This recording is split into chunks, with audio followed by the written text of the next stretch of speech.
perché abbiamo resistito anche ai tempi del Covid facendolo online, vi ricordate?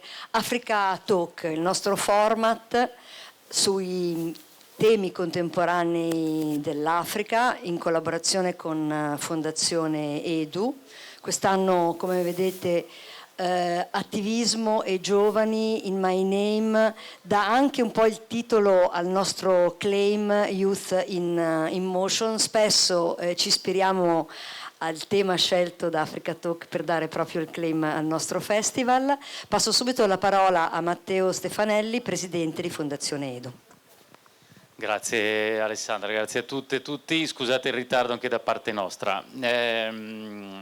Allora, come diceva Alessandra, questa è l'8ª edizione per questo momento di approfondimento su vari temi che ogni anno naturalmente cambiano e che quest'anno il tema, diciamo, delle nuove generazioni e dell'attivismo giovanile lo abbiamo proprio un po' pensato insieme, la programmazione cinefila del Festival cinematografico e la programmazione di analisi della nostra iniziativa Africa Talks. Io personalmente penso che sia un tema interessante perché viviamo in una epoca e in un momento in cui il mondo sembra per certi versi un po' andare all'incontrario, andare capovolto su vari fronti di sensibilità collettiva, e allora ci è anche ritornato in mente che il rapporto tra giovani e società in Europa è uno, e in Africa è l'esatto contrario. In che senso? In Europa gli under 30 sono un terzo scarso. In Africa gli under 30 sono due terzi abbondanti. Tra l'Europa e l'Africa c'è un assoluto, diciamo, ribaltamento di peso di questa componente demografica.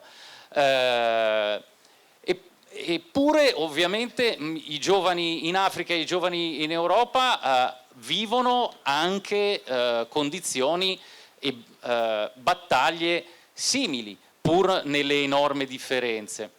Allora, Fondazione Edu da 18 anni ha come missione quella di finanziare studenti universitari in Africa, in vari paesi, in particolar modo negli ultimi anni ci siamo molto concentrati sul Ghana e stiamo partendo con delle nuove borse, dei bandi in Tanzania. Fondazione Edu statutariamente investe e crede al fatto che i giovani in Africa siano una risorsa tanto per l'Africa quanto per noi, perché sono una risorsa e sono un pezzo di società fondamentale. È chiaro che il contributo che possiamo dare noi aiutando studenti a compiere il loro percorso di studi universitario è un contributo limitato, naturalmente. Siamo arrivati a 600 sostanzialmente studenti finanziati nel corso di questi anni. Però pensiamo anche che siano gocce nel mare particolarmente, diciamo, ben ossigenate, per continuare a usare la metafora del mare.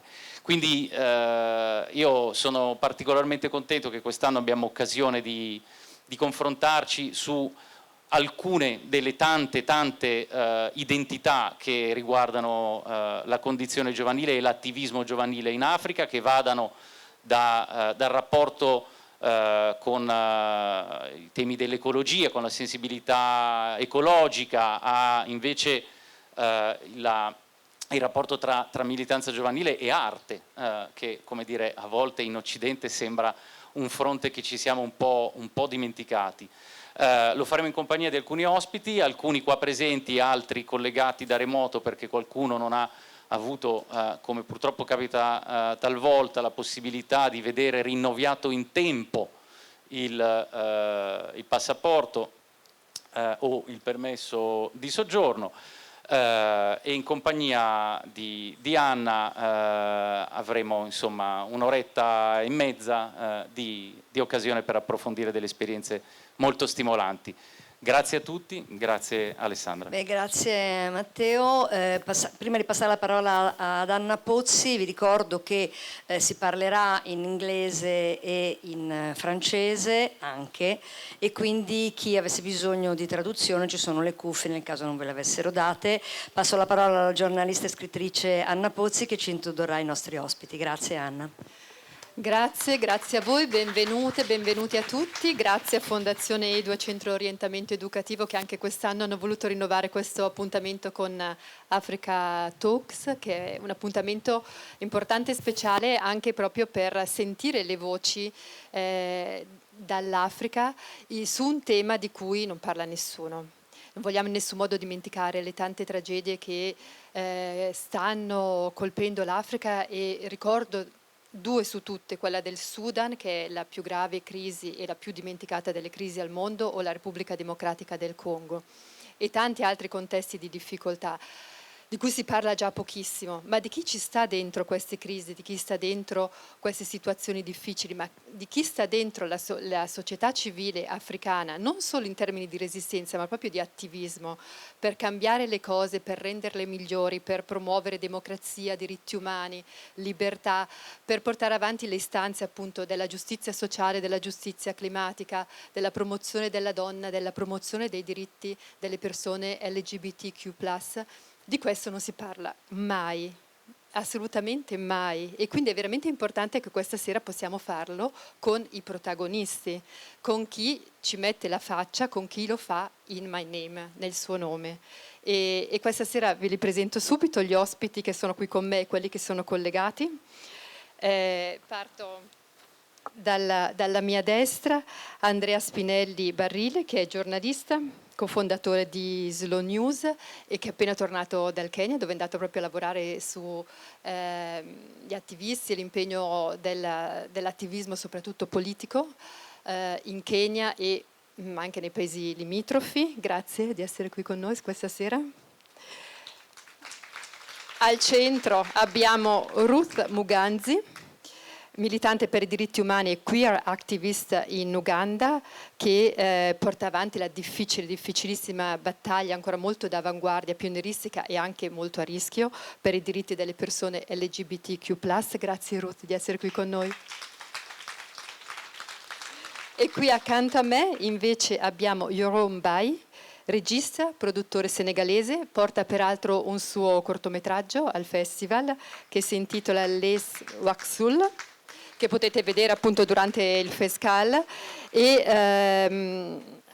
esplora attraverso le sue opere, ma anche attraverso la sua casa di produzione, tanti aspetti del quotidiano e tante sfide del quotidiano del suo paese, il Senegal. E poi abbiamo collegati, grazie di esserci, anche se a distanza, abbiamo Ibrahim Snoopy Ahmed, vediamo se adesso lo vediamo comparire, filmmaker sudanese, co-regista del film Khartoum, che avrete la possibilità di vedere dopo, e invito tutti a farlo perché è un film estremamente interessante, anche stilisticamente molto originale, oltre che affronta appunto in maniera particolare la gravissima crisi che è in corso nel suo paese in Sudan, e oggi lo fa da esiliato in Kenya. Adesso spero che si materializzi presto almeno. Eccolo qua, Snoopy. Good evening, welcome.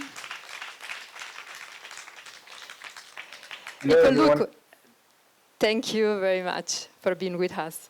E sempre collegata dal Madagascar, Marie Cristina Colot, ecofemminista e fondatrice di Green Cool NGO.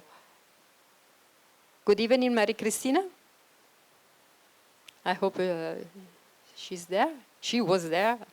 Maria Cristina è un'attivista, eccola, un'attivista per l'ambiente e per tutte le questioni climatiche.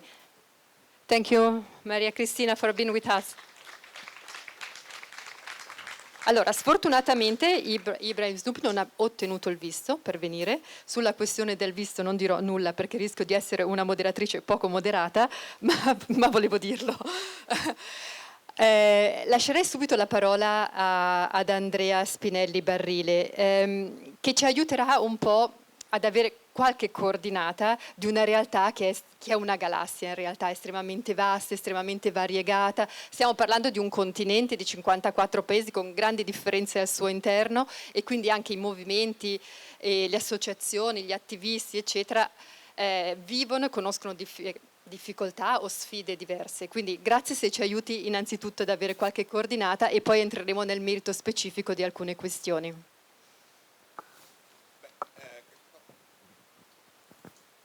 Grazie a voi, grazie a chi ha deciso di trascorrere insieme qualche ora questa sera. Parto subito da un discorso di percezione.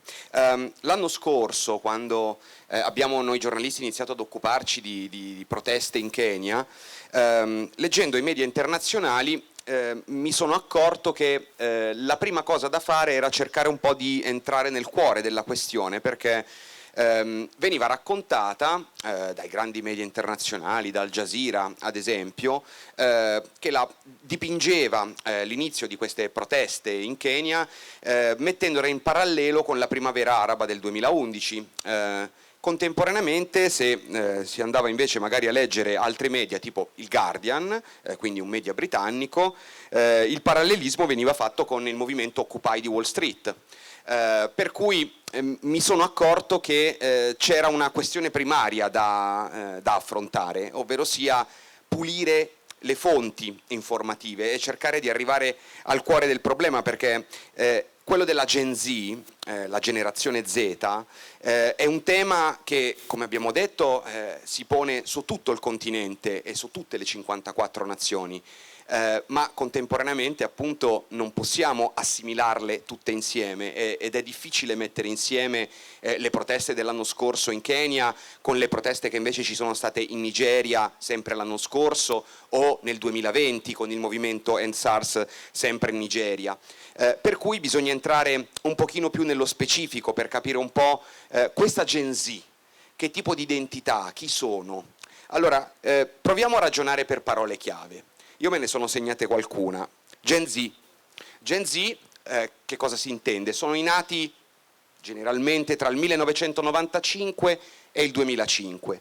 Quindi sono persone che hanno finito, stanno finendo l'università o l'hanno finita da poco, stanno entrando nel mondo del lavoro, per i più fortunati magari ci sono già dentro da qualche annetto, ma contemporaneamente vivono una grossa difficoltà, quella di dover affrontare problemi e difficoltà quotidiane che i loro genitori non hanno dovuto affrontare perché hanno vissuto un momento di boom economico. Uno dei frame utilizzati dalla Gen Z in Kenya era quella di porre questa questione: perché mio papà ha potuto comprare la casa e io non posso permettermi di pagare un affitto? Perché mio papà, comprando casa, garantendomi gli studi universitari, oggi è messo in crisi da un sistema economico che sta crollando e che mostra una serie di difficoltà, e a me vengono negati quelli che sono dei diritti che, caspita, pensavamo acquisiti, il diritto all'istruzione universitaria, ad esempio. L'aumento delle tasse universitarie, che era stato paventato dal governo del Kenya l'anno scorso, ha fatto letteralmente esplodere un paese dove in realtà già da qualche tempo c'erano proteste sporadiche. In Kenya le proteste in realtà poi non sono mai finite, ogni giorno c'è una protesta, in un piccolo centro, in una grande città, i portuali di Mombasa, i venditori ambulanti di Nairobi, ma anche sul Turkana, i contadini delle regioni rurali attorno al Monte Kenya, che hanno dei problemi idrici pazzeschi perché è un paese dove non piove da 7 anni. E voi vi chiederete: ma è colpa del governo se non piove da 7 anni? Beh, sicuramente il governo ha qualche responsabilità sul fatto che non arrivi proprio l'acqua nei campi, e questo, al di là della pioggia, è chiaramente uno dei problemi posti dalla Gen Z. La Gen Z nasce, e qui magari provo a introdurre una seconda parola, questa è più difficile perché la parola è wananchi, che in Kiswahili significa cittadinanza, è il cittadino. La Gen Z si pone come movimento di protesta non tanto generazionale quanto di cittadinanza. Il discorso, che è puramente politico, che viene fatto dagli attivisti è: il governo alle ultime elezioni, il vincitore delle elezioni, aveva fatto un'analisi economica e aveva promesso delle cose specifiche che non solo non può mantenere, e di questo ce ne si è resi conto dopo, ma nemmeno si vogliono mantenere. C'è una frattura enorme tra la classe dirigente e le persone normali, e quando parlo di persone normali parlo di una middle class che fino a ieri appunto ha potuto permettersi di comprare casa, comprare un'auto, mandare i figli a scuola, mandarli all'università, magari anche in università costose. Proprio per valorizzare tutto questo, che è anche uno sforzo da parte delle famiglie, la Gen Z è scesa in piazza mettendosi come fronte a un'intera cittadinanza, la cittadinanza keniana. Le difficoltà, la stagnazione dei millennials, che è la generazione precedente, è la generazione di cui faccio parte io, 1985-1995, è stata presa per mano dalla Gen Z e portata a diventare un movimento popolare. Questo nell'ottica di cittadinanza, che non è la gente, non è necessariamente una protesta che ha un connotato politico che va a destra o a sinistra, ok? Ma che unisce quelle che sono delle problematiche comuni. Caspita, hanno fatto degli importanti investimenti, hanno costruito le autostrade, ma a casa mia continua a non arrivare l'acqua potabile. Hanno costruito un bellissimo terminal nuovo per l'aeroporto, però io continuo a scassare la macchina sulle buche fuori casa per portare i miei figli a scuola. E sono questi i problemi concreti che la popolazione keniana lamenta. Dal Kenya abbiamo visto poi le proteste che sembravano espandersi. A giugno ci sono state delle proteste a Kampala, in Uganda, forse Ruth se le ricorderà sicuramente meglio di me. C'era stato un monito addirittura da parte del presidente che aveva intimato di non scendere in piazza, che avrebbe considerato dei criminali i partecipanti a qualunque manifestazione di protesta. La manifestazione si è tenuta lo stesso.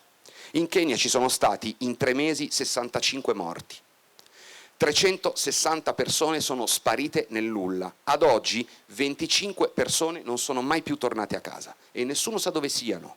Ci sono processi aperti, il sistema giudiziario è un sistema di tipo anglofono, è la stessa giustizia che c'è nel Regno Unito, per intenderci, le stesse procedure, il codice di procedura penale è lo stesso ed è un'eredità del colonialismo, ma gli strumenti di cui si è dotato anche il Kenya negli anni e che hanno reso il paese un porto franco per attivisti, oppositori, rifugiati, richiedenti asilo, il Kenya per anni si è fregiato di essere un buon rifugio per tutte queste persone.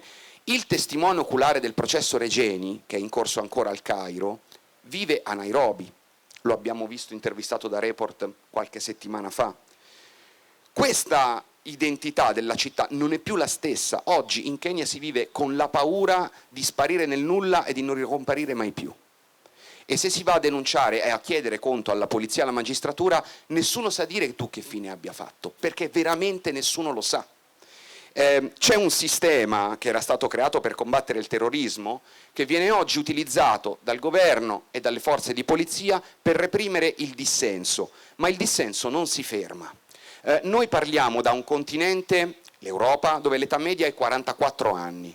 In Italia l'età media è superiore ai 47 anni. In Kenya l'età media è 19 anni. Vuol dire che la maggioranza della popolazione è minorenne. Vuol dire che da qui ai prossimi 2 anni la classe politica keniana, quella che oggi viene contestata e che ha una credibilità che è pari a 0 nel paese, si dovrà contendere circa 11 milioni di voti. Questo è il numero delle persone che da qui ai prossimi 2 anni dovrà andare a votare nelle prossime elezioni presidenziali. Questa contesa e questi numeri ci danno un pochino, secondo me, ci restituiscono un pochino la dimensione del problema sociale che c'è in Kenya. Spostandoci dall'altro lato del continente, in Nigeria, l'anno scorso sono esplose delle proteste che potevano sembrarci molto simili.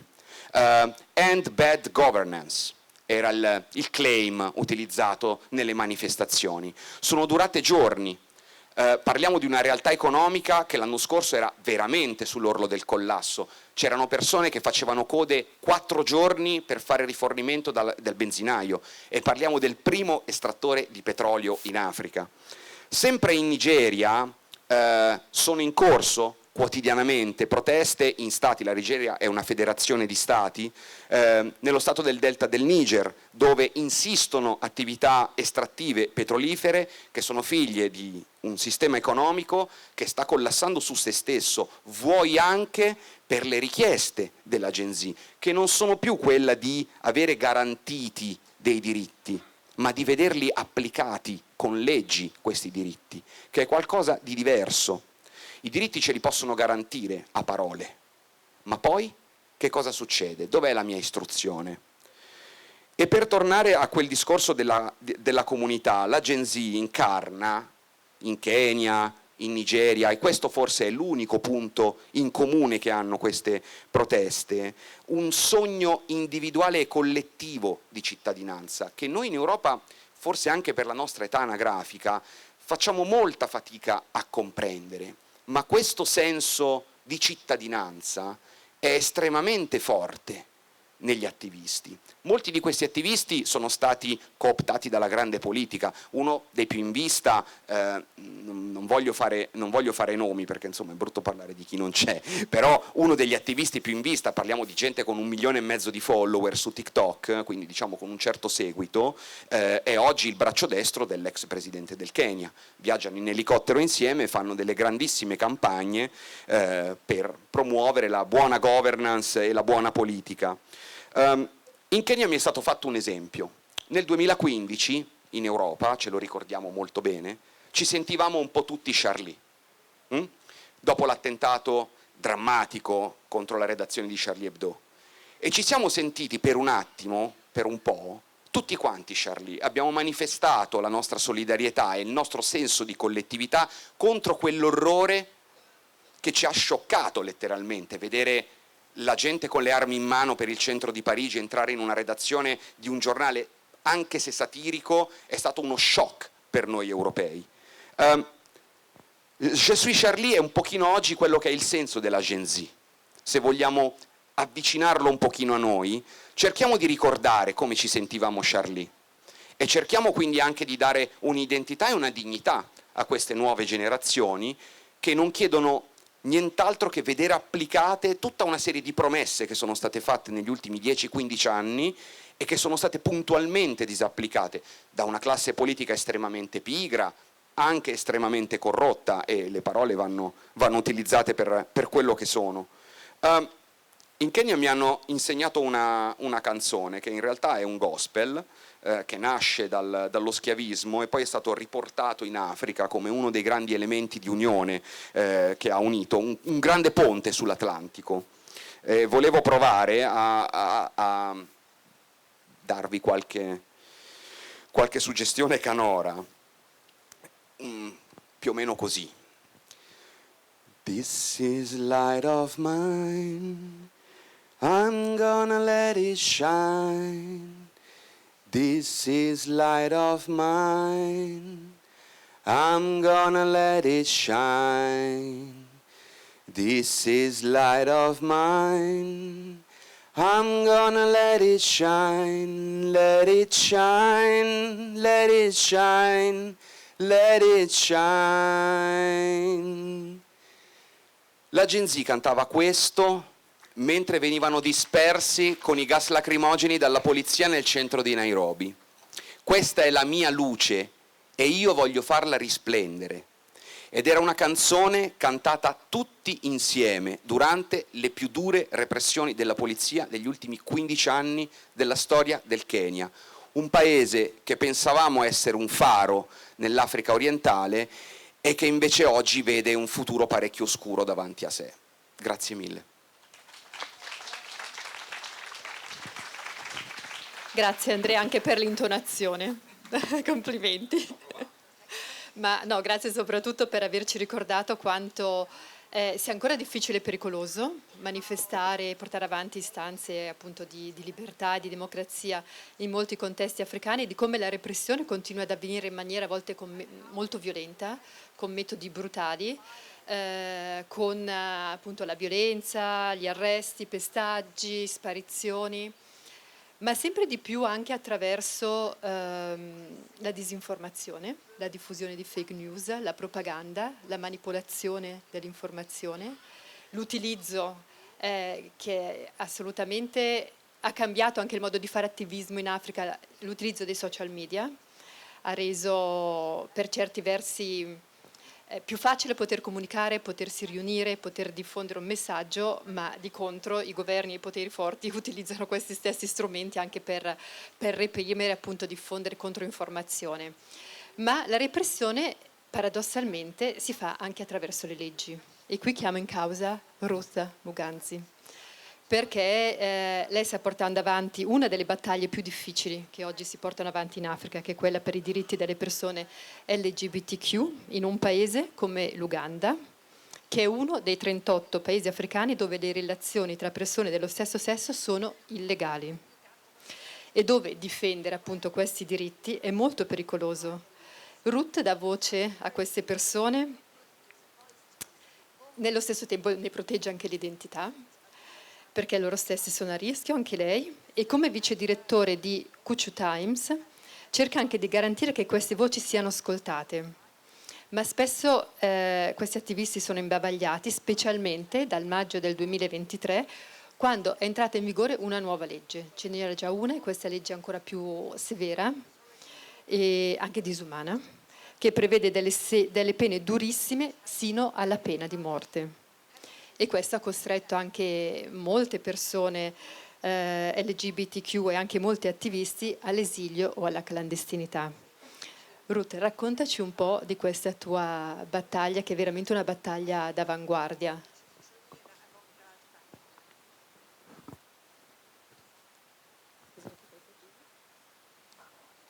Hi, thank you.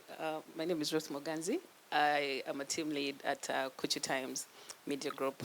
Kuchu Times is a community media platform created by LGBTI people in Uganda to ensure that our voices are present in narratives about us. We created Kuchu Times in 2014. That's the time that we had the last anti-homosexuality law of 2014 that was nullified then. And why we created Kuchu Times was we realized that the anti-gay movement, anti-rights movement had heavily invested in the use of media to share narratives that painted us as the LGBTI community as either gay for money or recruiting children, which is rather absurd when you think about it. Like, how can a person be given money to then be themselves, right? And those spaces that were spreading that narrative weren't open to us as LGBTI activists or people to come in and give an alternative narrative, engage in a conversation that is informative. So we created Kuchu Times for us as LGBTI Ugandans to have a voice, for us to speak to ourselves first of all, because it's very important we understand the power of information. The one who controls information controls the narrative and dictates where society goes. So we created Kuchu Times, first of all, for ourselves as LGBTI people, because we needed to speak to ourselves. We needed a place to access information on health, everyday social living, and other topics that would, first of all, speak to us as LGBTI people to say, your life matters, your existence is important. You're not the things that the media speaks about in terms of religion being called a curse to your society, being the narrative that is shared over the biblical stories of Sodom and Gomorrah. Those are very harmful narratives we witness from our community. Because the more those narratives were told, the more we realized that violence towards our community was going on. We've lost people that have been beaten on the streets when you're walking around, not because you're queer, but because people are assuming by your existence, by simply your appearance, that you could be. And that was a narrative that was pushed by those media platforms. And we realized we needed to speak to ourselves, first of all. And also we needed to have space to communicate to others, to the larger society, to educate and say, homosexuality or homosexuals have been in Africa way before religion came to our continent. The difference then was our African culture does not open conversations about sexuality. Our forefathers' history goes back many years back to tells us about kings that have been queer. But that is not history that we talk about as Africans. When the anti-rights movement came in and started spreading the narrative of painting this picture that the only thing we do as queer people is come to gatherings and have sex consistently, and there are white people who are coming to Uganda and are teaching us how to be queer. We needed to have a response. We needed to give, I don't know, for us it was a reaction to, we cannot let this just get away. That was 2014. And at that time when that law came in, we as a community, I've been an activist since 2007, because I got into activism at the university with the realization that there were harmful narratives that were going on, but also my identity depends so much on having people around me that are life affirming, to say the things that you're experiencing are not new, are not a terrible curse that you're carrying. You're actually a human being who is experiencing normal attraction, right? And I needed to be in society with my fellow queer people. And the road of activism took me to a space of creating Kuchu Times with my friends. At that time, we were just reacting, and we needed a voice that speaks affirming or that questions narratives that exist in the public about queer people. We fought that bill back then of 2014, and we've been in existence until we're still in existence. 2023, we had a new law that has more stringent provisions, among them that calls for 20 years of imprisonment for promoting homosexuality. And promoting homosexuality is termed as the sharing of information that is pro-LGBTI or life-affirming for LGBTI people, offering services to LGBTI people, services that are health, legal services, shelter.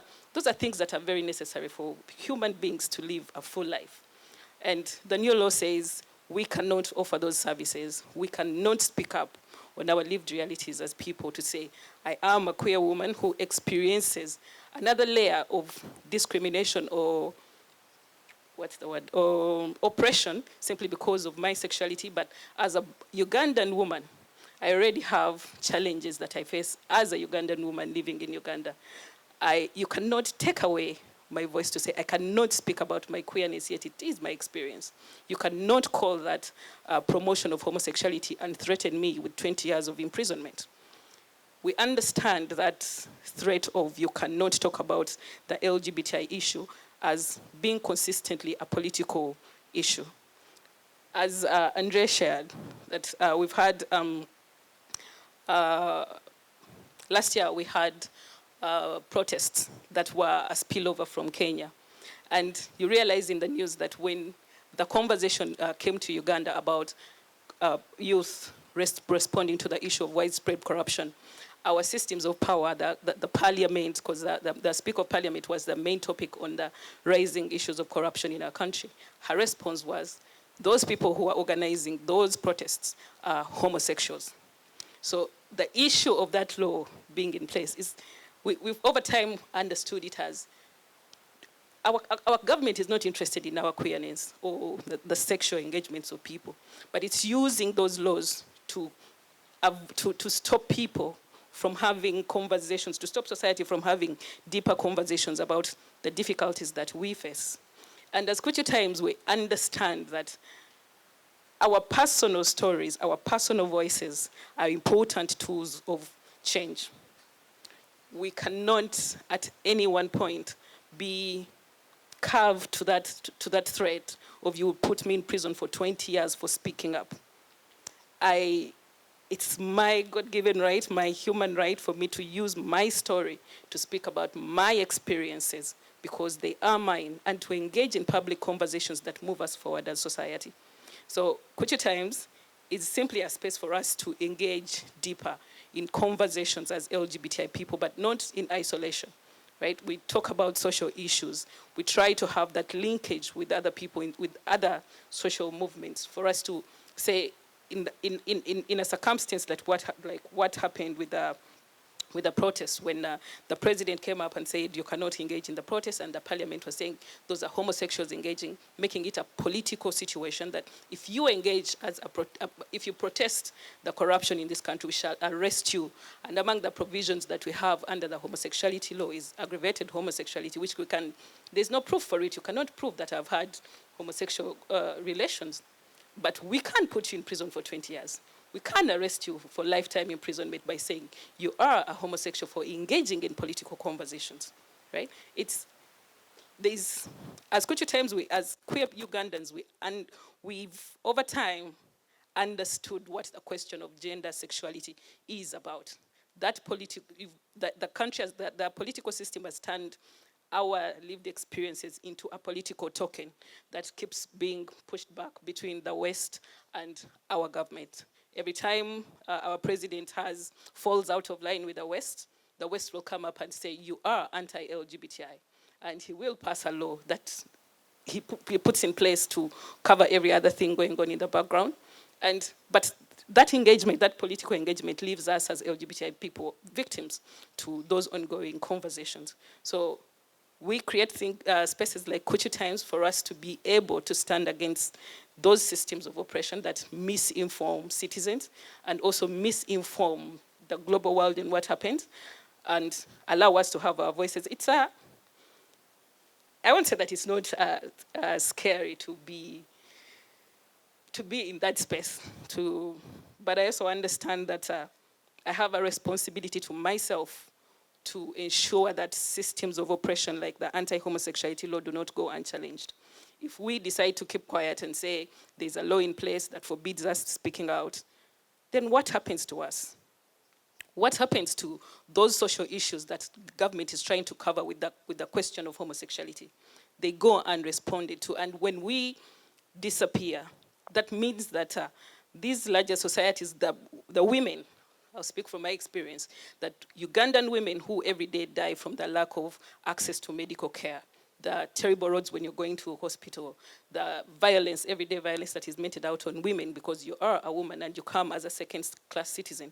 If we keep quiet and don't respond to the question of the anti-homosexuality law in place, deeper conversations will not be had. The world will only keep thinking about LGBTI rights of Ugandans. But they're not LGBTI rights. They're human rights of LGBTI people. And that is what we're fighting to protect, our human rights. I have a right to exist. I have a right to engage in conversations that move society forward. I have a right to organize. So that's what basically Kuchu Times was. That's what Kuchu Times was formulated to do. That's what we do. We are an LGBTI-founded media platform for LGBTI Ugandans by LGBTI Ugandans. We do all our work by ourselves. We're not professional journalists. We're just people working from a point of we have no other alternative. We have to speak for ourselves.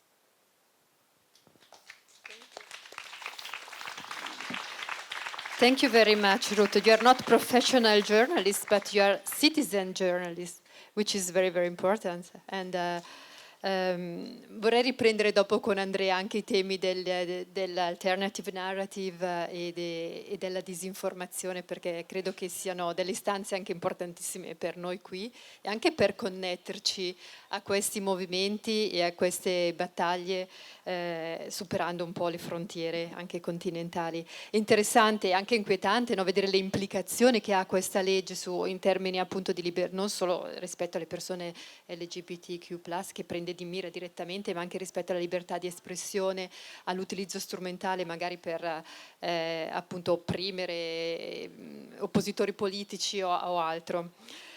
Vorrei coinvolgere adesso Marie-Cristina Collot. I would like to involve Marie-Cristina. Marie-Cristina, you are there?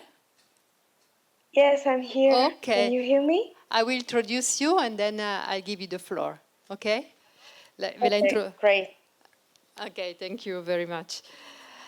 E un altro tema ovviamente cruciale è quello dei cambiamenti climatici, delle questioni ambientali, della giustizia climatica.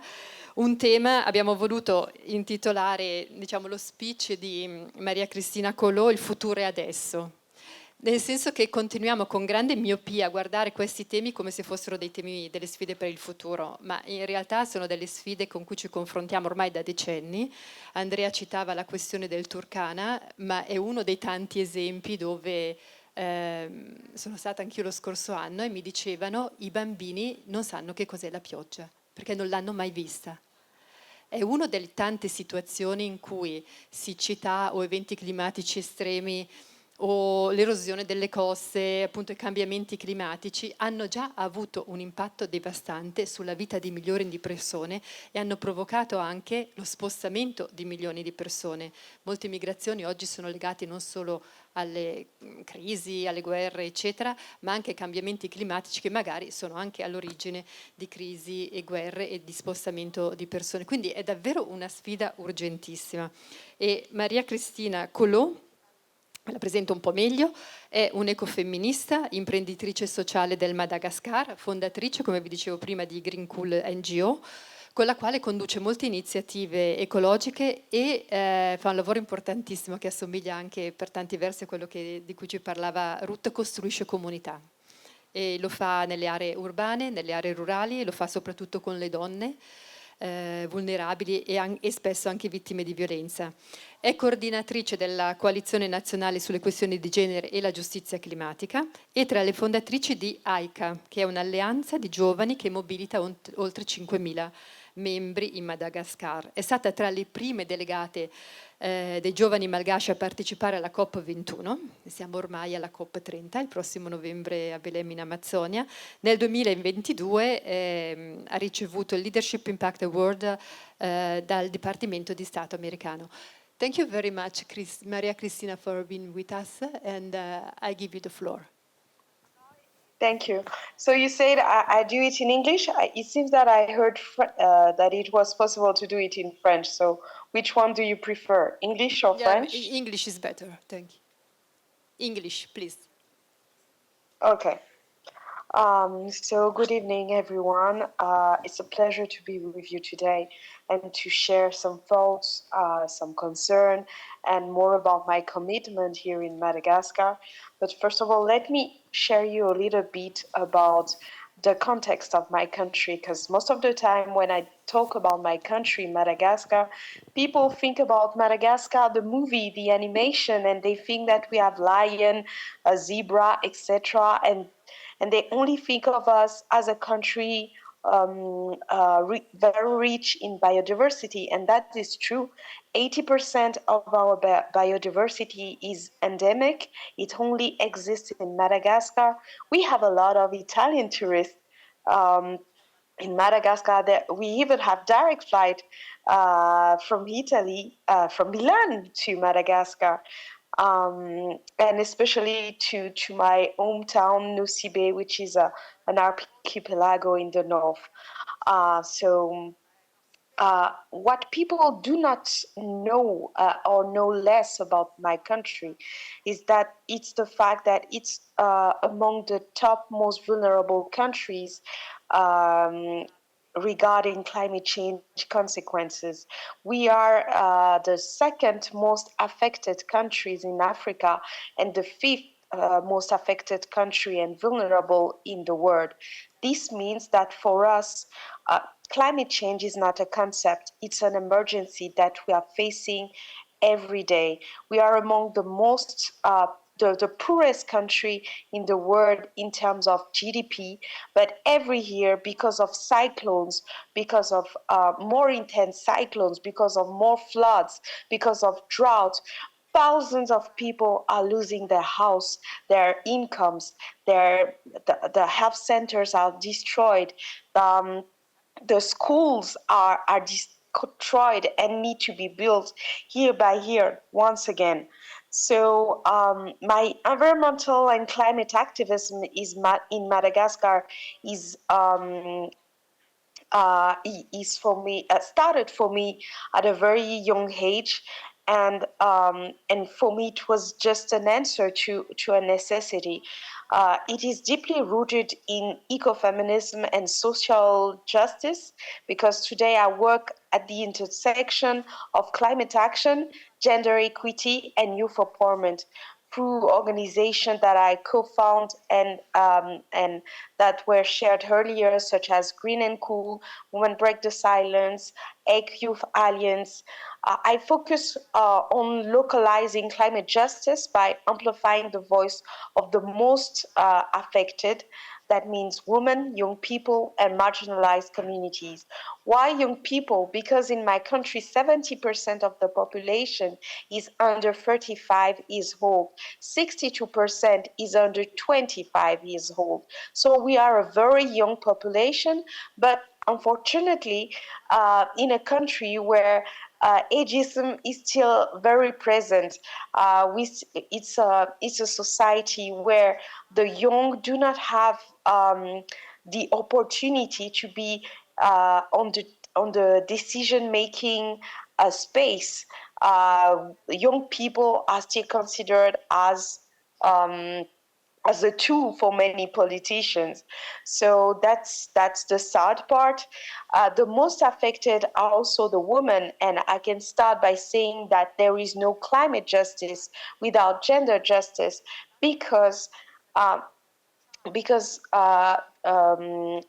let me share you some example. I told you earlier that we have regular cyclones, and we also have regular drought. For example, in my culture, the women are the one in charge of fetching water. The women are the one in charge of agriculture for their family. They are in charge of they are in charge of taking care of the household. And because of all these gender stereotypes, when there is a climate disaster, the women are the first people, the women and girls are the first to be affected. When there is a lack of water, when there is a lack of water, they have to work longer, and they have to work more kilometers to fetch water. And when they come back home with this water, they are not even allowed to drink it first. They have to give this water to the men first, because in my culture, the way it's a very patriarchal culture, and the way we even talk about women, we call the woman fanaka malem. This means the weak furniture. Women are not even human beings. Women are furniture that need to be kept in the house and that has no voices at all. And so the climate change doesn't create inequalities. Actually, climate impact increase inequalities that already exist in our society. So today, my activism involve valuing the voice of women, of young girls, of young people, and also marginalized communities affected by the climate impact. It involves grassroots actions like supporting climate smart agriculture, preparing to climate disaster, reforestation, eco-education, promoting circular economy projects, but also delivering capacity building for CSOs and for grassroots movement, finding funds and support for their solution decided by the community, and but also high-level advocacy, because it's important to engage with African and international networks to bring the realities of island nations like Madagascar at the global stage. So yes, today my top priorities include linking climate change with gender-based violence, a reality that still is widely overlooked.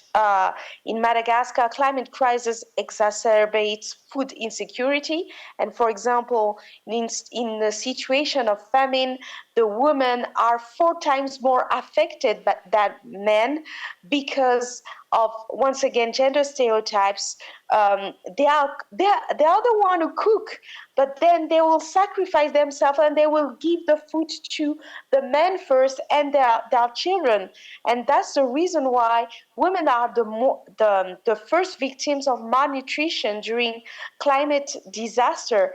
Also during a cyclone, vulnerable women, single mothers, they are victims of sexual corruption. Some corrupted authorities will ask for sex in exchange for food, and those people are especially vulnerable. We have also an increase of forced child marriages because of this climate impact, because young girls are considered as objects. So when you have less resources, less food because of climate consequences, what do you expect the poorest community to do?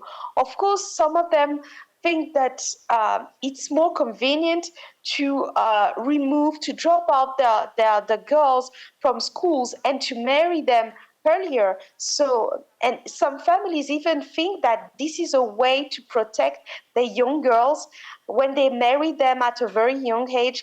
And some are married even when they are 8 years old. So Madagascar, for example, is one of the countries in the world when the child marriage rate is increasing. Another priority for me is promoting climate justice from an African island perspective, because of course the African continent is the most affected, but African islands perspective is even different. Most of the time we are forgotten. I'm not even sure that people are able to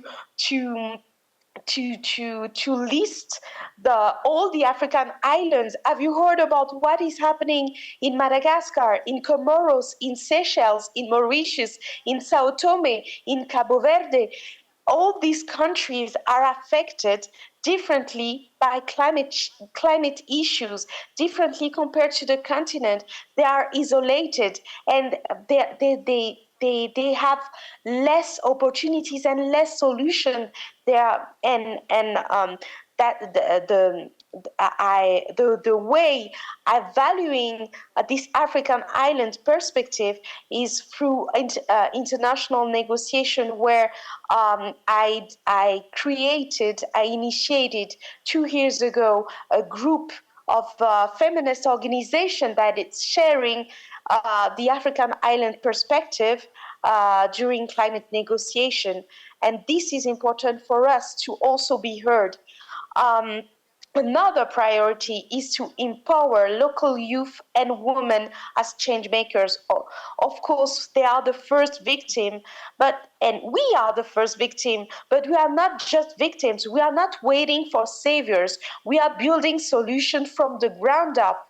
When we are asking for climate justice, we are not begging for pity. We're not begging for money. We are asking for justice. When there is an accident, the culprit always have to compensate the victim. And here, who is the culprit? Who is the victim? My country is among the victim, whereas it doesn't even contribute to the climate, to the global warming today. We emit a small percentage of greenhouse gases compared to Europe, compared to China, compared to the US. And these priorities come from lived experience. As a Malagasy woman, I've seen also how colonized system of development and top-down solution and top-down aid have failed in our communities. I had so many experiences where some organization from the global north, some government, some funders are expecting us to just follow their solution, and they are not even listening to our solution. So our biggest challenge today is also this recognition of grassroots communities and their solution, valuing the solution, especially those led by young people and women and girls, and also other marginalized communities like indigenous communities, people with disability, LGBTQI+ communities. The climate space today is still dominated by elites and technocratic voices, And we face a lot of backlash and resistance today, particularly as a vocal feminist in a context where speaking out on taboo issues like sexual violence and colonialism can lead to harassment, threats, and even censorship. We are facing, many activists are facing emotional exhaustion and burnout. We are facing trauma from both climate realities, systematic injustice, and the burden is often disproportionately carried by women. And unfortunately today, you can also see that that the world is turning into a mess when you see that the one of the most powerful country in the world just dropped out from the Paris Agreement and is not and is it's led by two madmen, completely mad and stupid men, Elon Musk and Trump. For me, they are the how to say it in a proper and diplomatic way. I just think that those two people are killing our planet. They are climate denier. They cannot even consider what is happening in my country where millions of people are affected, and they still have the nerve to say that climate change is not real. And meanwhile, we have in Europe a decrease of aid, of international aid. US aid also is disappearing today. We have less support, have less, and can you imagine that today 70% of climate support is composed of debt and not of grants. So my country is even in debt. Today. So how we can change this, how we can bring awareness, and what I do today, I shared a bit of what I do through advocating at international level during climate negotiation and in other big climate space. But at a local level, it's also important to engage in international dialogues, to create platforms where young people and women can lead, to sensitize the population about this emergency. I believe in reclaiming joy and healing as acts of resistance in my work. And I've learned that change is not always loud. It's in the daily courage of a woman who dares to plant trees in a cyclone-prone zone, or a girl who dares to speak up in a patriarchal village. So what it is important to address this issue at international level, and this will be my conclusion, because climate change is not just local, it is deeply interconnected. What happens in the small coastal village in Madagascar is shaped by decisions made in Paris, Brussels, or Washington. So if we want true solution, we need to decolonize global climate governance and let frontline communities shape the agenda. We should ensure that aid and climate finance reach the real change makers and not just big institutions. And we need to amplify international, intersectional perspectives. Climate is not just about CO2, it's about power, gender, race, and inequality. So international platform like today must be used not to speak about us, but let us speak for ourselves. And once again, it's a pleasure to be able to share you this perspective. Thank you. Thank you very much, Maria Cristina. Thank you.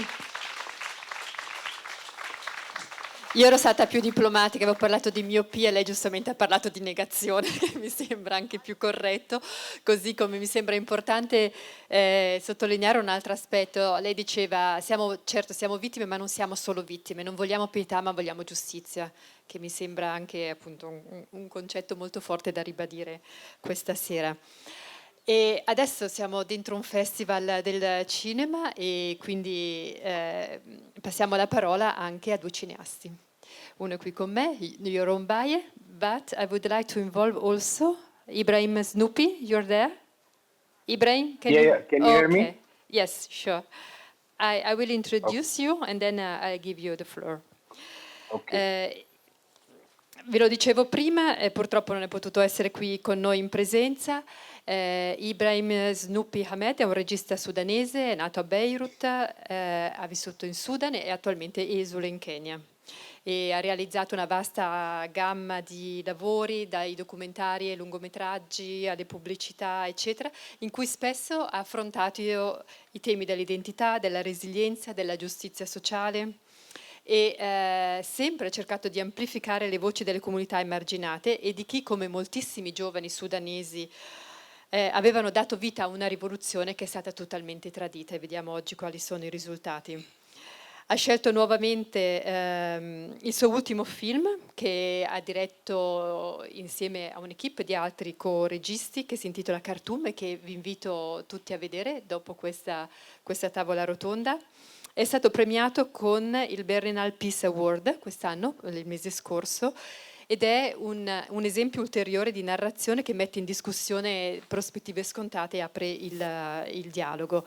Ecco, Ibrahim, così come anche Yoro, sono due registi impegnati, danno voce appunto a comunità marginalizzate e anche a tante questioni che si intrecciano, come sottolineava appunto Marie-Christine, che ha parlato di intersezionalità. Vuol dire che ci sono alcune delle issue, molte delle issue di cui stiamo parlando questa sera, delle questioni di cui stiamo parlando questa sera sono strettamente collegati, temi ambientali con quelli delle donne, con quelli delle minoranze, con le persone con disabilità e così via. Intersezionalità spesso significa anche discriminazioni multiple e queste li ritroviamo anche nei loro lavori. Snoopy, I'll give you the floor. Yeah? Okay, Please. okay.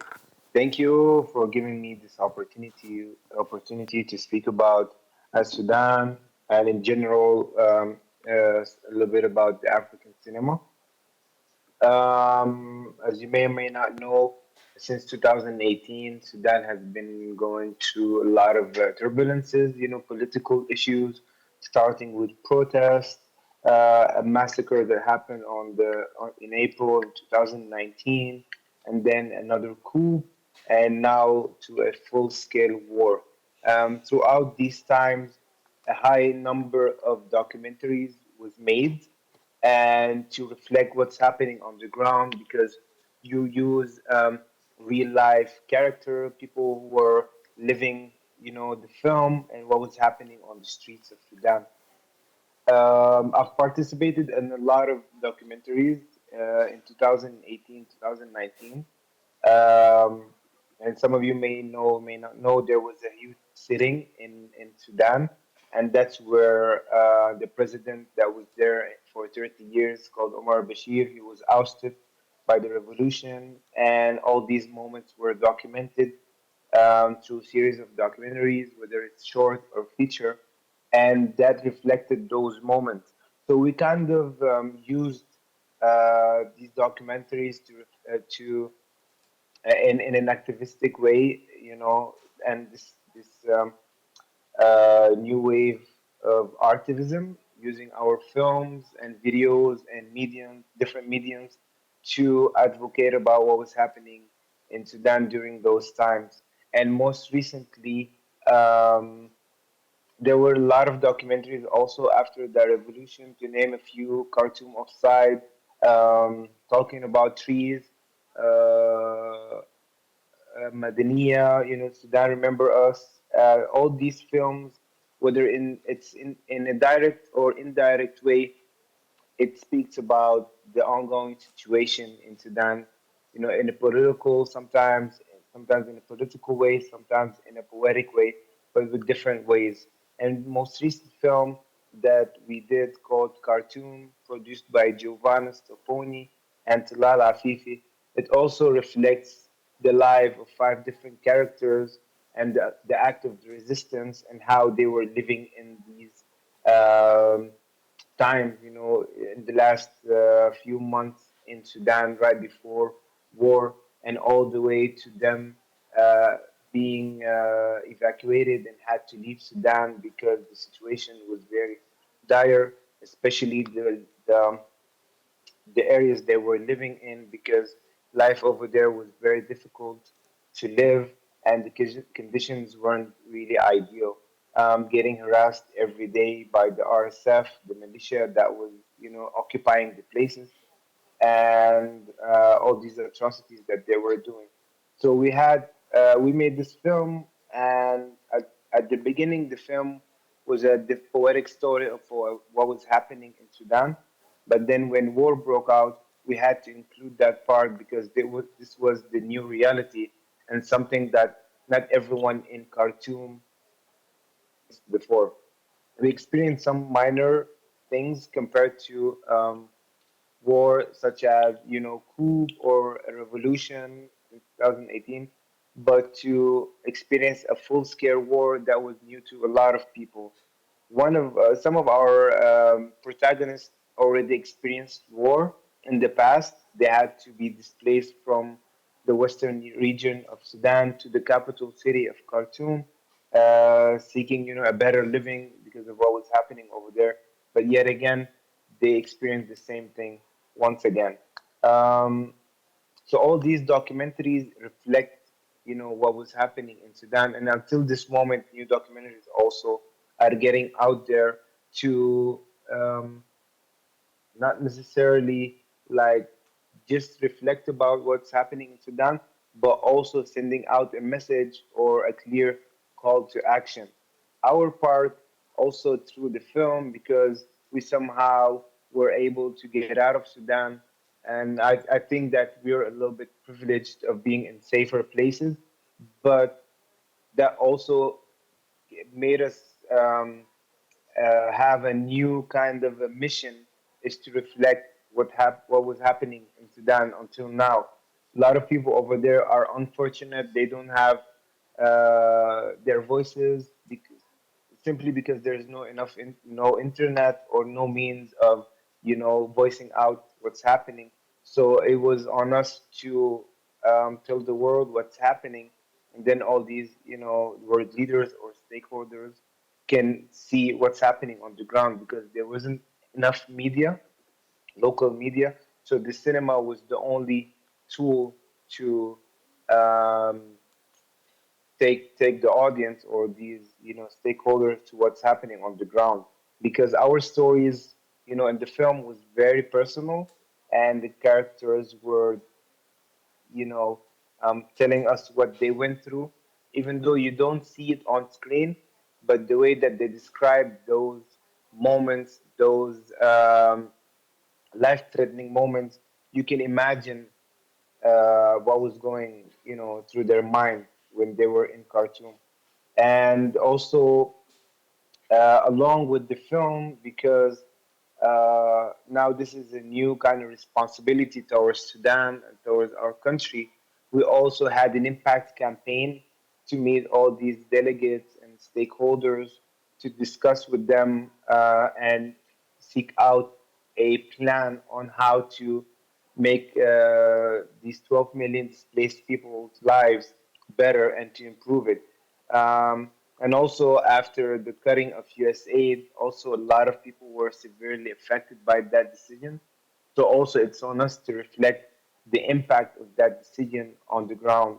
People in the capital city of Khartoum, and specifically in Omdurman, were highly relying on those aid, because a lot of food and NGOs were supporting them uh, by having those central kitchens, people cooking, day and night for the needy people. So it was us to talk to these delegates, different embassies. It was, to name a few, Sweden, Canada, Australia, Japan, Greece, all these different kind of delegates. We were reflecting to them what was happening on the ground, because they can't see it on the media, or even though they can see it sometimes through international channels, it was in a journalistic way. So we had to tap in that personal approach. What were these characters going through?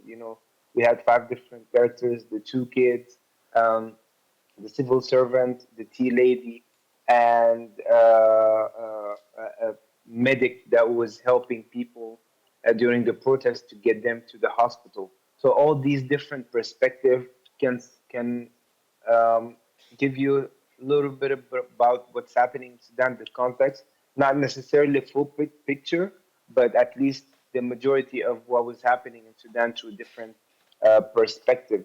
We successfully managed to raise funds and also support the characters in our film as well, because they're now living in the new, environment, new community, which is in Nairobi, and somehow they need support.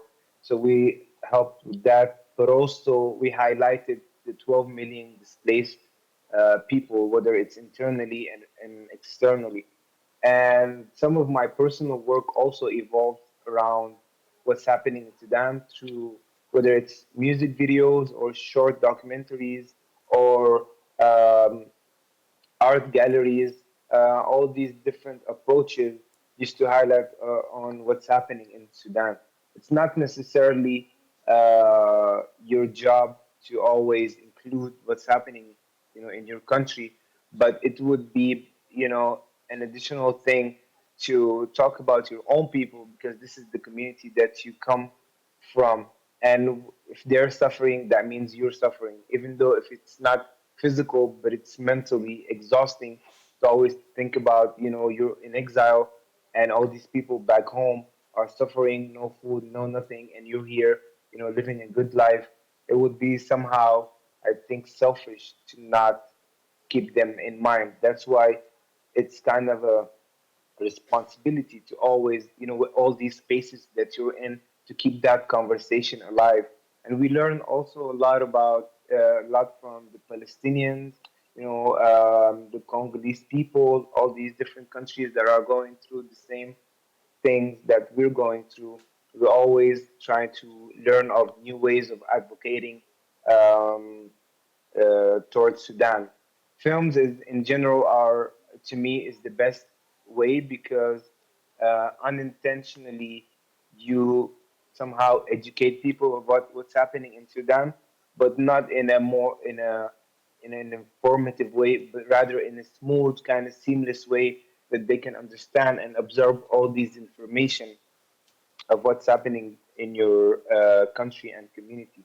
And I think that was clear in Sudan, because somehow you get the chance to have some kind of a history lesson of what was happening in Sudan since independence, but not in a robust way where you feel like it's another, information after information. But it's more in a subtle way that you can enjoy it, but at the same time understand that the situation is critical and the issue was happening, for a long while ago. And sometimes these conversations, or there's always someone out or whoever is listening to you is willing to give support, whether it's indirect or a direct way, because at the end of the day, we're all humans, and it's kind of a compassionate thing, right?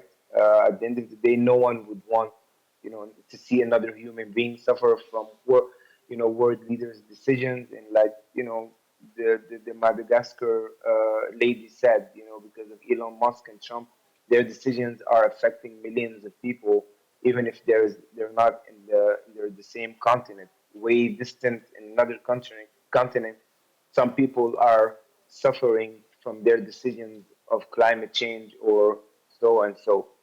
And I think that in Sudan's case, also these two generals, the National Army versus the RSF, they're both fighting for power. But at the end of the day, because of that selfish decision, they made 12 million people displaced, and all their houses are robbed.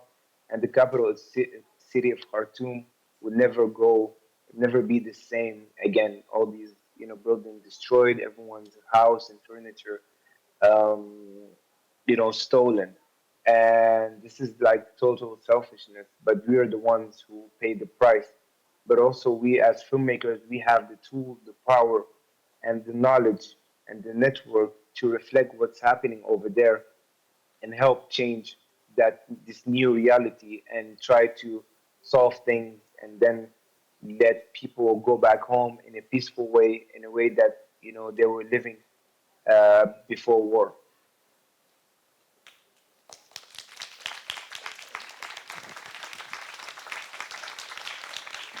Thank you very much, Snoopy. Thank you for sharing with us your experience. In questo momento in Sudan ci sono quasi 13 milioni di profughi e sfollati, un numero veramente apocalittico. Entrambe le parti in guerra stanno usando gli aiuti umanitari, non facendoli entrare nel paese come arma di guerra. E è interessante quello che ci diceva Snoopy, che la gente resiste e condivide il poco o il nulla che ha, per esempio con queste cucine condivise, con piccoli gesti che spesso salvano vite intere o vite di famiglie. Last but not least, per concludere chiedo agli organizzatori, ci concedete 10 minuti in più per recuperare il quarto d'ora accademico, giusto? Yorombai, ci spostiamo dall'altra parte dell'Africa, così abbiamo anche una visione da un'altra prospettiva, che è quella in particolare del Senegal. Come vi dicevo prima, Yorombai è regista, produttore, presenta a questo festival il suo cortometraggio Les Waxul. Nel 2022 ha creato appunto la sua casa di produzione, in questo momento sta coproducendo l'ultimo lungometraggio di Alain Gomis. E ricordo solo tra i suoi film, perché poi i temi rientrano molto anche nei discorsi che stiamo facendo questa sera, Journée Noire, che è sulla violenza della polizia, e Famara, che è sulle condizioni dei fattorini senza documenti a Parigi. Yoro parla in francese, ma voi avrete lo stesso la traduzione in cuffia. Yoro, est-ce que tu peux échanger un peu avec nous ton expérience en tant que réalisateur et producteur? Bonsoir. Merci pour la question et vraiment les idées données ici, les expériences partagées sont vraiment touchantes et très, très riches. Moi, en tant que réalisateur, donc je pense qu'en fait, je peux commencer par le fait que voilà, donc je suis rentré dans le cinéma de manière très improbable, parce que moi je suis originaire d'un village qui est à l'intérieur du Sénégal, qui est très reculé par rapport à la situation de la ville où se passe plein de choses, alors que dans les villages les plus reculés, il ne se passe pas beaucoup de choses. Donc c'est un peu c'est-à-dire un métier que j'ai fait aujourd'hui qui n'a jamais été un plan pour moi. En fait, il a fallu venir à Dakar pour étudier le droit et faire la rencontre avec un monsieur qui a décidé donc de tout laisser, un réalisateur qui a vécu pendant des années en France, c'est un Sénégalais, Abdelaziz Boy, et qui est arrivé à Dakar pour donner accès au cinéma à des gens comme moi, comme des gens de la banlieue, ainsi de suite, donc, et s'engager à enseigner le cinéma de manière gratuite. Et c'est lors de ma 4e année en droit que j'ai rencontré ce monsieur qui m'a initié dans le cinéma. Pourquoi j'ai voulu être avocat? C'est parce que j'ai voulu toujours en fait, défendre la cause. Une cause, comme on le dit souvent, porter la voix en fait, de ta communauté, porter la voix des gens de ton village, des gens de ton environnement, ainsi de suite. Et que ça a été vraiment donc, un objectif ferme pour moi et que je suis allé jusqu'au bout, en fait, parce que pour être un avocat, il faut avoir le master 2 et que voilà, donc j'étais sur cette dynamique. Et la rencontre et la préparation maintenant de devenir avocat, c'est dans ce milieu de préparation que j'ai rencontré ce monsieur-là. En fait, parce que je dis, voilà, donc c'est bientôt le concours du barreau et qu'il faudra également donc se préparer à pouvoir parler en public en tant qu'avocat, parce que j'étais déjà dans ma tête, dans la robe d'un avocat en fait. Et j'ai fréquenté une école de théâtre. Et dans l'école de théâtre, en fait, c'était pour pouvoir Mon objectif, c'était pas de devenir comédien, mais plus ne pas avoir les difficultés à s'exprimer sur scène. Just a second. You will have the translation later. Okay. Sorry. Et voilà, donc c'est comme ça on est rentré en contact voilà, et il m'a invité à venir découvrir ce qu'il faisait et que ça s'appelait à l'époque, la structure qu'il avait mise en place s'appelait SUNEUCAD. Donc on enseignait le cinéma gratuit, il enseignait le cinéma gratuitement en fait.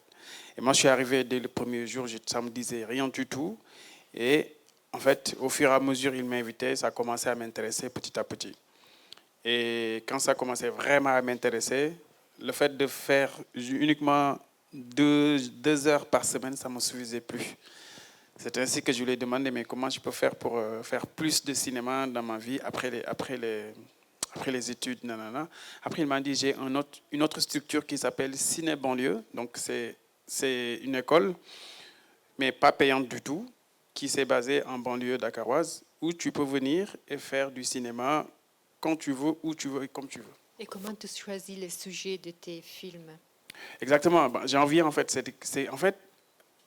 c'est ainsi que j'ai trouvé le fait que le cinéma pourrait être pour moi l'arme la plus efficace pour pouvoir porter ce combat que j'ai toujours rêvé. Et donc, moi, le choix de mes sujets, je ne les cherche pas. Je regarde, je raconte mon expérience, je raconte l'expérience de ma communauté, en fait.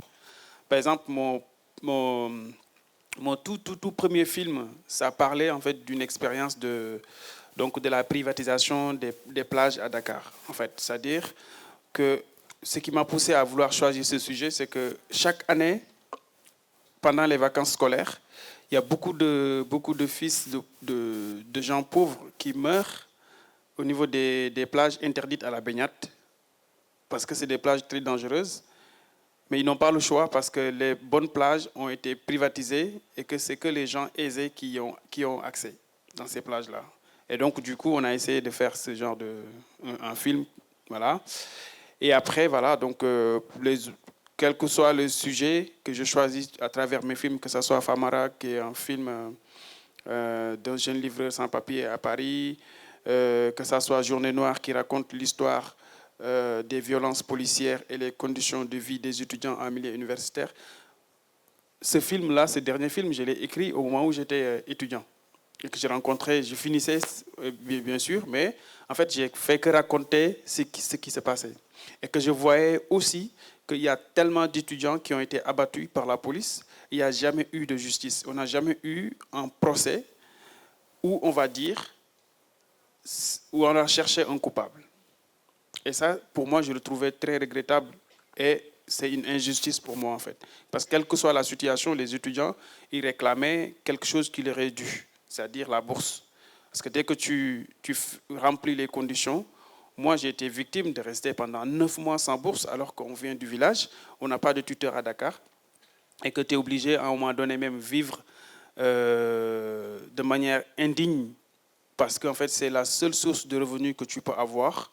Et que moi, malgré les conditions difficiles dans lesquelles j'étais, il y a des gens qui étaient dans des conditions pires que les miennes. En fait, parce que, voilà, ils n'ont aucun soutien, bien que j'avais aucun soutien, mais ils n'ont aucun soutien autre que cette bourse-là. Et qu'à un moment donné, c'est cette colère qui s'accumule pendant un moment donné. Donc, ils sortent dans la rue pour réclamer quelque chose. Et c'est quand la police arrive, ça devient... C'est un théâtre de violence. Et ça crée vraiment... À chaque manifestation, il y avait un étudiant qui est tué et il n'y a jamais eu de justice. C'est ainsi ce qui m'a révolté à écrire ces films. Et c'est pour cela que tu as décidé aussi de créer ta maison de production? Exactement. C'est ce qui a fait que, en fait, bien avant que je crée ma maison de production, c'était le métier de producteur pour moi, à un moment donné, avec mon expérience dans le passé, ça devenait pour moi une sorte de nécessité pour moi, en fait, parce que il y a beaucoup de jeunes réalisateurs qui veulent sortir ce qui est dans leur tripes, ce qui est dans leur ventre, cette colère, cette injustice qu'ils subissent. Mais il n'y a pas assez de producteurs ou des producteurs qui leur donnent cette opportunité de porter à l'écran leur message. Et donc, du coup, je me suis dit, moi, je suis passé par là. Donc, il faut que, en fait, que je puisse créer une société de production qui, même si elle n'a pas les moyens, donc on essaye quand même de faire exister à l'écran, en image, ces différents messages de ces jeunes-là. Et en même temps aussi coproduire mes propres films. Voilà, donc c'est ainsi que j'ai créé Nafé Film, une société de production qui exclusivement produit que des films engagés, en fait. Voilà. Tu veux dire juste un mot sur ton court-métrage que tu présentes ici sans trop dire, hein, parce que les gens doivent encore...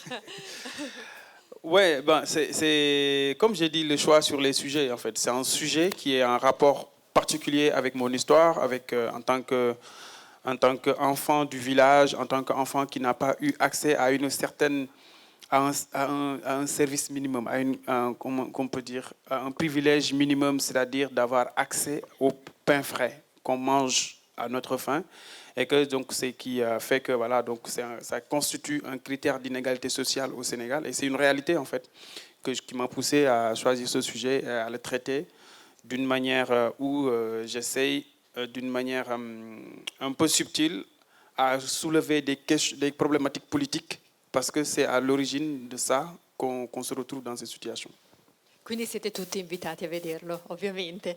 Adesso, mentre lasciamo un attimo il tempo a Ruth di avere una sintesi del suo intervento, io chiederei ad Andrea, che in fondo anche lui è un produttore, però di notizie, in maniera un po' alternativa. Vorrei tornare proprio alla questione iniziale, quindi di una narrativa alternativa. È possibile farla qui? E come è possibile anche creare del legame in questo senso con l'Africa? Grazie sì. Anche a Euroen, vai. Bisogna innanzitutto approcciarsi al mondo dell'informazione con una consapevolezza, che anche l'informazione è un filtro e come tutti i filtri è un punto di vista.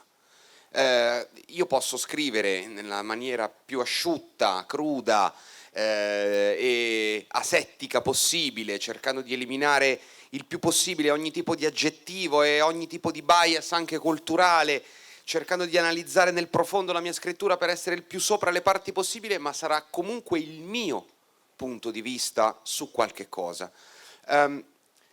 Faccio sempre questo esempio. Se due persone osservano da un lato e dall'altro lato di una strada lo stesso incidente stradale, se chiediamo loro di raccontarci cosa hanno visto, ci racconteranno due storie diverse, eppure hanno visto la stessa cosa.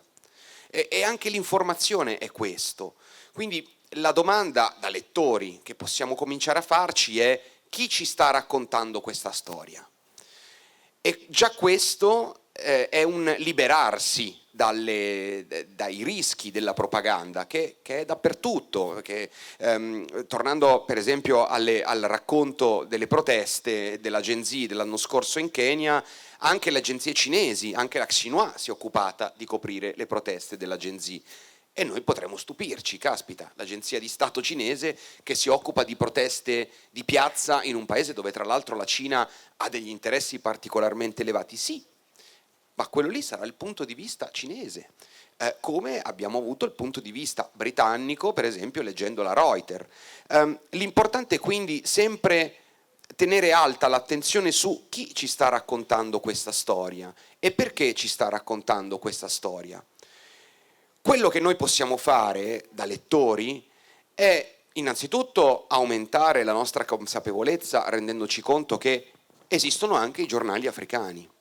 Cioè non è obbligatorio leggere di Africa tanto sul New York Times, sul Guardian o sul Manifesto o su Slow News, ma ci sono tantissimi giornali, testate importantissime in Kenya, in Uganda, in Tanzania, in Egitto, in tutto il continente. Ci sono dei player nel mondo dei media che hanno pubblici estremamente più grandi rispetto a quello che può avere il Guardian, quindi un giornale, il faro della libertà di espressione occidentale, per citare diciamo quello più in alto, ma ci sono e insomma abbiamo Google che ci può in questo senso aiutare tantissimo ad arrivare a piattaforme di informazione per avere un punto di vista africano sulle cose africane, sulla politica, sull'economia. L'Africa non è solamente un continente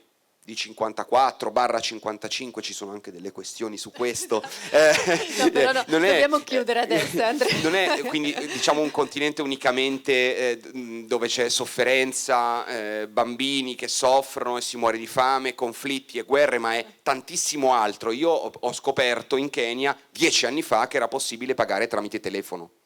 Certo. Insomma, M-Pesa è arrivato Molto, prima in Kenya esatto, che in Unione Europea, e questo insomma è una rivoluzione anche del pensiero tecnologico che possiamo tenere sott'occhio, insomma. Ecco, magari un panel sulle narrative per i prossimi Africa Talks potrebbe essere. Ci possiamo pensare. Ci si può pensare. Ruth, veramente in pochissime parole, tu vedi dei cambiamenti di mentalità nella società civile, anche se lenti, ma vedi qualche segno?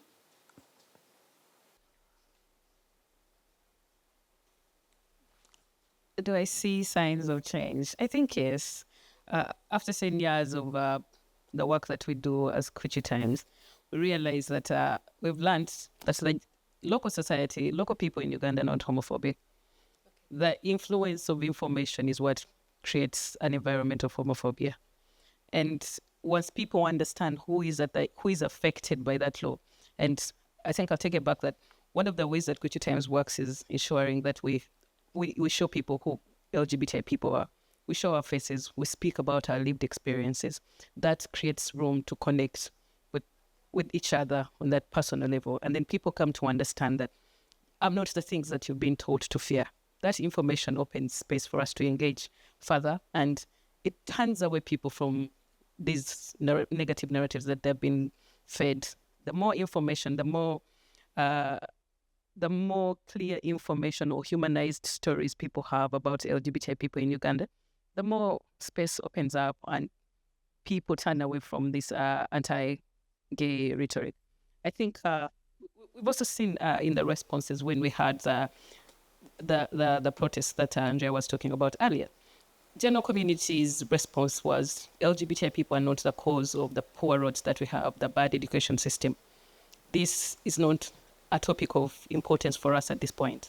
Such responses from general society have led me to believe that as a country dealing with a large population of young people, they're starting to realize that the LGBTI question is not as important as it has been people have been led to believe by the media. We have bigger problems that we understand affect us outside of looking into people's privacy and robbing them of their rights. I think the more we keep talking, the more we keep ourselves present in people and teaching them, the more we'll arrive at that change. I'm very, very positive. Let's keep talking. Let's keep talking. Yoram, nouveau projet? Moi, je suis en train de travailler sur un long métrage, fiction, qui est le prolongement de ce cours.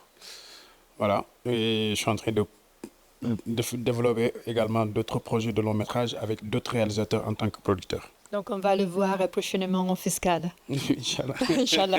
Okay. Let me ask last question also. So they're still there? Maybe they disappear, both of them? No, they're not there. Li saluteremo anche da parte vostra e li ringrazieremo anche da parte vostra. Intanto ringraziamo Andrea Spinelli Barrile, Ruth Muganzi e Yoram Baye, e ringrazieremo moltissimo anche Ibrahim Snoopy Ahmed e Marie-Christine Collot. Grazie di nuovo agli organizzatori, COI, Fondazione Edu, grazie anche a Giovan Rundo che ha tradotto, e buona continuazione di festival a tutti. Grazie.